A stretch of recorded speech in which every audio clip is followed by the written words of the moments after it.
News 16 Kerala. കനത്ത മഴ. ഒമാനിൽ മലയാളികൾ ഉൾപ്പെടെ 19 പേർ മരിച്ചു. ഒമാനിലെ വിവിധ ഗവർണറേറ്റുകൾ ശക്തമായ മഴ തുടരുന്നു. 2 ദിവസങ്ങളിലായി പെയ്ത മഴയിൽ മലയാളികൾ ഉൾപ്പെടെ 19 പേർ മരിച്ചു. ബുധനാഴ്ച വരെ ശക്തമായ കാറ്റിനും മഴയ്ക്കും സാധ്യതയുണ്ടെന്ന് അധികൃതർ അറിയിച്ചു. അതേസമയം മുദൈബി വിലായത്തിലെ സമദ് വാദിൽ അടക്കപ്പെട്ട മുഴുവൻ കുട്ടികളുടെയും മൃതദേഹങ്ങൾ കണ്ടെത്തിയതായി civil defence and ambulance authority അറിയിച്ചു. റോയൽ ഒമാൻ പോലീസിന്റെയും സിവിൽ ഡിഫൻസ് ആൻഡ് ആംബുലൻസ് അതോറിറ്റിയുടെയും നേതൃത്വത്തിൽ ഊർജിതമായ രക്ഷാപ്രവർത്തനമാണ് നടത്തിവരുന്നത്. വിവിധയിടങ്ങളിലായി കുടുങ്ങിയ ആയിരക്കണക്കിന് ആളുകളെ രക്ഷിക്കാനായതായി civil defence and ambulance authority അറിയിച്ചു. തെക്ക് വടക്ക് ബാത്തിന, ബുറൈമി, മസ്കത്ത്, തെക്ക് വടക്ക് ഷർക്കിയ, ദാഖിലിയ, ദാഹിറ എന്നീ ഗവർണറേറ്റുകളിലാണ് ശക്തമായ മഴ തുടരുന്നത്.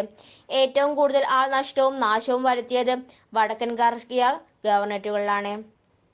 വടക്കൻ ഷർക്കിയയിൽ മരണപ്പെട്ട വിദ്യാർത്ഥികളുടെ കുടുംബങ്ങൾക്ക് ബന്ധുക്കൾക്കും ഒമാനിലെ മന്ത്രിമാരുടെ കൗൺസിൽ യോഗം അനുശോചനം അറിയിച്ചു.